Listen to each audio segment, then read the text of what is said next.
ଜୟ ଗୁରୁ। କୁହନ କଥା ନାରାୟଣ ମିଶ୍ର ଚ୍ୟାନେଲର ଆଉ ଗୋଟିଏ ନୂତନ ଅଧ୍ୟାୟ ଯାହାର ନାଁ ହେଉଛି ଶେଷ ଶଯ୍ୟା।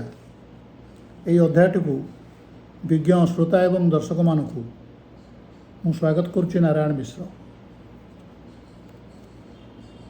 ରଥବାବୁ ଏବେ ଶେଷ ଶଯ୍ୟାରେ, ଯେଉଁ ଶଯ୍ୟାରେ ସେ ଶେଷ ଥର ପାଇଁ ଶୋଇଛନ୍ତି, ସେହି ଶଯ୍ୟା ସହ ସେ ସିଧା ମଶାଣିକୁ ଯିବେ।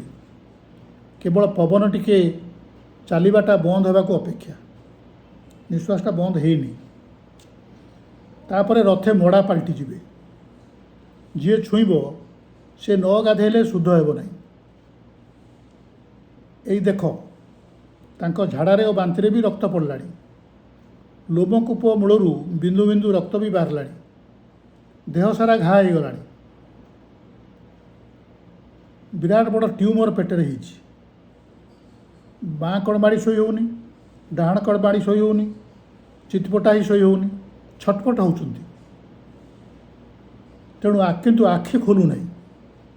ବେଳେବେଳେ ଆଖି ଖୋଲି ଯାଉଛି, ଦେଖୁଛନ୍ତି, କିନ୍ତୁ କିଛି କହିପାରୁନାହାନ୍ତି। କିଏ ଆସିଛି, କ'ଣ ଆଣିଛି, କିଏ ଗଲା, ଏସବୁ ରଥବାବୁ ଜାଣିଲେ ବି ସାମୟିକ ଯନ୍ତ୍ରଣା ଓ ବିରକ୍ତି ଭାବ ଛଡ଼ା ଆଉ କୌଣସି ଶବ୍ଦ ତାଙ୍କ ଜିଭକୁ ଆସୁନାହିଁ। ସେଜ କହିଲେ ଖଣ୍ଡେ ଛିଣ୍ଡା ସପ, ଯାହାକୁ କଥା କହିପାରୁଥିଲେ କୁକୁରଟିଏ ବି ଆପଣେଇବାକୁ ମନା କରିଥାନ୍ତା। ଗୋଟେ କୁକୁରକୁ ପଚାରିଛି ତାପରେ ସେ ଶୋଇବୁ, ସେ ତାପରେ ବି ଶୋଇନଥାନ୍ତା। ଏଇଭଳି ଗୋଟେ ଛିଣ୍ଡା ସପ, 6 ମାସ ଧରି ସଫା ନ ହୋଇଥିବା ଗୋଟିଏ ବିଛଣା ଚଦର ତା ଉପରେ ପଡ଼ିଛି। ଆଉ ସେ ଶେଷ ଶଯ୍ୟାଟି, ଯେଉଁ ସପଟି ଆଉ ଯେଉଁ ଛିଣ୍ଡା ବିଛଣା ଚଦର, ଇଏ ପଡ଼ିଛି କେଉଁଠି? ବେଡ଼ରୁମ୍ରେ ନୁହଁ, କୌଣସି ଖଟ ଉପରେ ନୁହଁ, ବାହାର ଘର ବାରଣ୍ଡାରେ, ବାରଣ୍ଡା ଉପରେ ତଳେ। ଯେମିତିକି ସେଉଠୁ ବାନ୍ଧି ବୁନ୍ଧି ମଶାଣିକି ନେବାଟା ସହଜ ହେବ। ଇଏ ସେଇ ଇଞ୍ଜିନିୟର ରଥବାବୁ ଯାହାଙ୍କୁ ଦେଖା କରିବାକୁ ଓଭରସିଅର, ଆସିଷ୍ଟାଣ୍ଟ ଇଞ୍ଜିନିୟର, କଣ୍ଟ୍ରାକ୍ଟର ମାନେ ଘଣ୍ଟା ଘଣ୍ଟା ଅପେକ୍ଷା କରୁଥିଲେ। ଯାହାଙ୍କର ସାମାନ୍ୟ ରାଗ ଓ ରାଗ ମିଶା ଚାହାଣୀରେ ଅଫିସ୍ ତ୍ରାହି ତ୍ରାହି ଡାକ ଛାଡ଼ୁଥିଲା। ଯେଉଁଠାକୁ କୋଠାବାଡ଼ି ନିର୍ମାଣ ଦେଖିବାକୁ ଯାଉଥିଲେ, ସେଠାରେ ତିନିଟା ଜିନିଷ ଆଗରୁ ପ୍ରସ୍ତୁତ ହୋଇ ରହୁଥିଲା: ମଦ, ମାଂସ ଏବଂ ଯୁବତୀଟିଏ। ଏ ତିନୋଟି ଜିନିଷ ନଥିଲେ ରଥବାବୁ ସାମାନ୍ୟ ବ୍ୟତିକ୍ରମ ଏଥିରେ ଦେଖିଲେ ସେ ନିର୍ମାଣକୁ ନିଜେ ଶାବଳ ନେଇ ଭାଙ୍ଗି ଦେଉଥିଲେ। ଡାକବଙ୍ଗଳାରେ ମସ୍ତି କରିସାରିଲା ପରେ ଆସିଲା ବେଳେ ଯେଉଁ କମିଶନ ମିଳୁଥିଲା, ଆମେ ତ ଲାଞ୍ଚ କହିବାନି, ସେଟାକୁ କମିଶନ କହିବା, ସେ ପରିମାଣ ଅନୁସାରେ ସେ ତାଙ୍କ ଦସ୍ତଖତ କରୁଥିଲେ ବା କରିବାକୁ ମନା କରୁଥିଲେ। ତାଙ୍କ ଦିଆହେବା ସାର୍ଟିଫିକେଟ୍ଟା ନିର୍ଭର କରୁଥିଲା ଦୁଇଟି ଜିନିଷ ଉପରେ। ପ୍ରଥମତଃ ମାଲ କ'ଣ ମିଳିଲା, ଦ୍ୱିତୀୟତଃ ସେଠାରେ କି କି ସୁବିଧା କରାଯାଇଥିଲା। ତେଣୁ ବୟସ୍କା ମହିଳା, ଶସ୍ତା କୁକୁଡ଼ା ମାଂସ ବା ଶସ୍ତା ମାଛ ବା ଶସ୍ତା ମଦ, ଏସବୁ ବ୍ୟବସ୍ଥା ଥିଲେ ରଥବାବୁଙ୍କ ଠାରୁ କନଷ୍ଟ୍ରକ୍ସନ୍ ଭଲ ହେଇଛି ଏ ସାର୍ଟିଫିକେଟ୍ ପାଇବା ମୁସ୍କିଲ। 15,000 ଜାଗାରେ 5,000 ଦେଲେ ବା ଅରୁଆ ଭାତ ସାଙ୍ଗକୁ ଗାଈ ଘିଅ ଥିଲେ, ଯେମିତି ଯାହା ଯାହା କରିବା କଥା, ସେସବୁ ଯଦି ନଥିବ ଭାତ ଥାଳିକି ଧରି ରଥକୁ ଫିଙ୍ଗି ଦେଉଥିଲେ। ଏଇଭଳି ଏକ ସମୟ ଥିଲା। ବିବାହିତା ସ୍ତ୍ରୀଟି ଛୁଆ ପିଲାଙ୍କୁ ଧରି ଗାଁରେ ରହିଥାଏ। ଏଠି ତାଙ୍କ ପାଖରେ ନଥିଲେ। ରଥବାବୁଙ୍କ ଭାଷାରେ ମାସକୁ 3,000 ଜାଗାରେ 30,000 ପଠାଇଥିବା ହେତୁ ମୁଁ ପଠାଇ ଦେଉଛି। ତେଣୁ ସ୍ତ୍ରୀ ତାଙ୍କର ନିଶ୍ଚିତ ଭାବେ ଆନନ୍ଦରେ ଥିବେ। ନିଶା ଅଧିକ ଚଢ଼ିଥିଲା ବେଳେ ରଥବାବୁଙ୍କ ପାଟିରୁ ବେଳେବେଳେ ଧର୍ମ କଥା ବାହାରେ। ଆଦୌ ମରିବା କଥା ଚିନ୍ତା ନ କରିଥିବା ଇଞ୍ଜିନିୟର ରଥବାବୁଙ୍କ ଉପରେ ତାଙ୍କର ଜବରଦସ୍ତି ଲାଞ୍ଚ ନେବା ଯୋଗୁଁ କର୍ମଚାରୀ ଏବଂ ହତାଦର ପାଉଥିବା ଗାଁରେ ଥିବା ତାଙ୍କ ସ୍ତ୍ରୀ ବାରମ୍ବାର ସେମାନଙ୍କ ମୁହଁରୁ ବାହାରୁଥିଲା, ଅଲକ୍ଷଣାଟା ଆୟୁଷହୀନ ହେଇଯାଉ।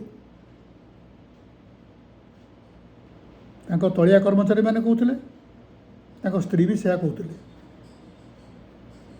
ସେୟା ହିଁ ପ୍ରକୃତରେ ହେଲା। ରଥବାବୁଙ୍କ କ୍ଷମତା, ଟଙ୍କା, ପ୍ରତିପତ୍ତି ये सबू कालर निष्पत्ति की विरोध करिपारला नाही। अवसर तो बहुत दूर, चाकरी काल मध्य पूर्ण हो पारिबो नाही बोली रथबाबू केबे भावी नाहांती। तांको स्त्री धर्मप्राण हेले मध्य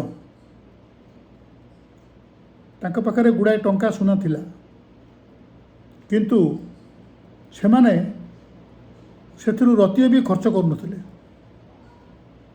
पुओटी मनीष होला परे से ता रोजगार ता माँ को चलाउतला। पिलामाने ये लांच टंका विरुद्ध रे थिले, नवा को भल लागुनथला, सब गदा होगी थिला सेम तांको पाखरे जहाँ रथबाबू पठेइथिले सब थुआ होइଥାଏ। जेतेबेले रथबाबू शेष सज्जार पड़िले सेमाने आसिले एवं जहाँ जहाँ जोटी खर्च करवा कथा से पैसा खर्च कले। जेहेतु से सब तंटी चिपा पैसा से आ रथबाबू को भल करिपारला नाही।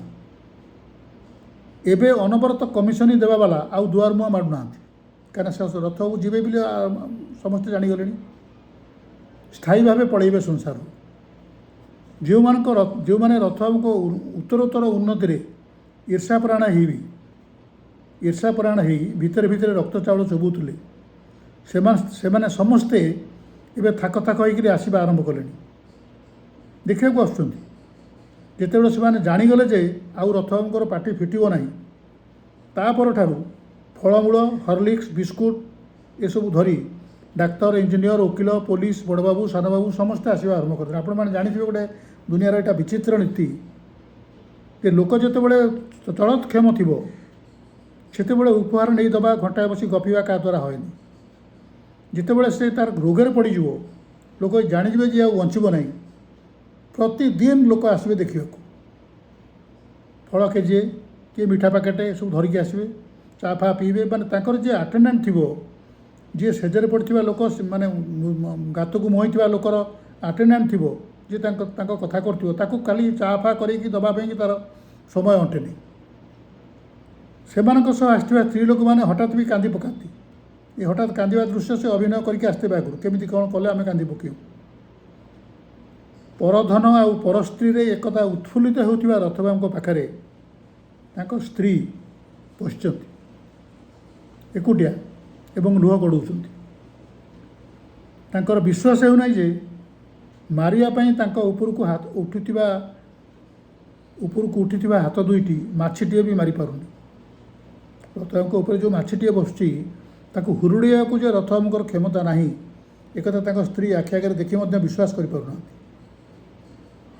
आश्चर्य कथा है जे ये जिते बंधुबांधव परिवार वर्ग और आत्मीय स्वजन रथबाबू शरीर संपूर्ण शिथिल होगापर साहाय्य करने को आगे आम कहीं जड़े भी रोग आरंभ में टंका पैसा तो दूर सामान्य साहस देवाक देखा नथिले।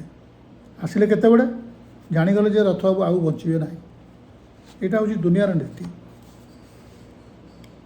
गतकालीर मुरबी और शासनकर्ता रथबाबू आज कोमा अवस्था से सबू जानुंट। कोमा अवस्थाटा कौन भारी भयंकर। लोक जानीपारे किए आसुँच कौन कहते किंतु तार प्रत्युत्तर देवाक शक्ति न थाए। सेटा सबुठू बड़ा विपज्जनक अवस्था। से सबू जानुंट किंतु प्रत्युत्तर देवाक बा प्रतिवाद करने को इंद्रिय माने अक्षम हो गले। केवल पवन टिकक चली सबू देखी उपस्थित आगंतुक माने व्यथित नुहति। सेमानकर भी दिने शेष दिन आसो एक कहीं चिंता करती ना। देखुं जो लोकटा मला मशाणी की नेले सी जो मैंने नियंती एवं जो मैंने सब शेष कर्म पर्यंत अपेक्षा करती से मैंने कहीं भावती नहीं जे आमे भी दिने ये जीवु। यदि भावुते ताले संसार प्रति मोह एत बढ़ता ना। केते जमी है आउ केते मु आक्वायर करि पर धन केते खाई परिबी।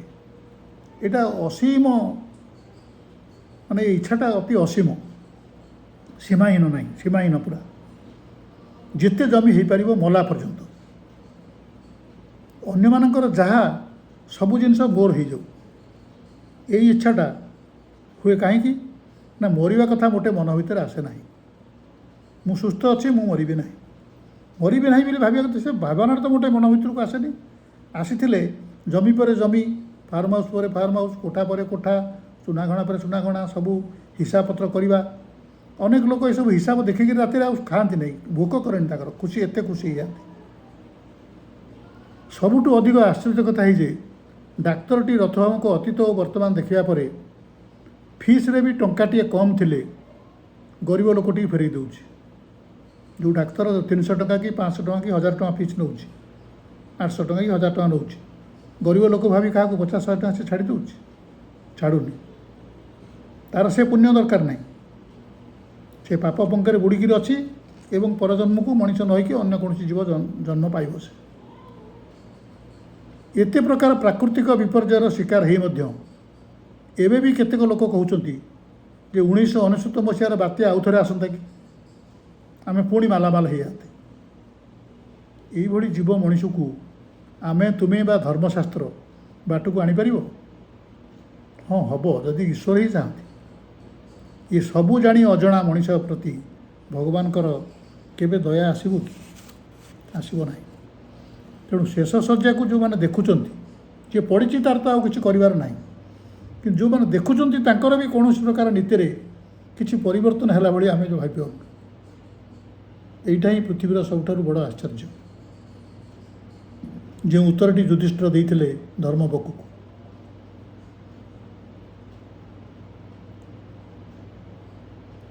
ଆଶା କରୁଛି ଅଧ୍ୟାୟଟି ନିଶ୍ଚୟ ଆପଣଙ୍କୁ ଭଲ ଲାଗିଥିବ। ଯଦି ଭଲ ଲାଗିଥିବ ଆପଣମାନେ ସାଙ୍ଗମାନଙ୍କ ସହିତ ସେୟାର କରନ୍ତୁ ଏବଂ ଗହନ କଥା ନାରାୟଣ ମିଶ୍ର ଚ୍ୟାନେଲଟିକୁ ସବସ୍କ୍ରାଇବ୍ କରିବାକୁ ଭୁଲିବେ ନାହିଁ। ନମସ୍କାର।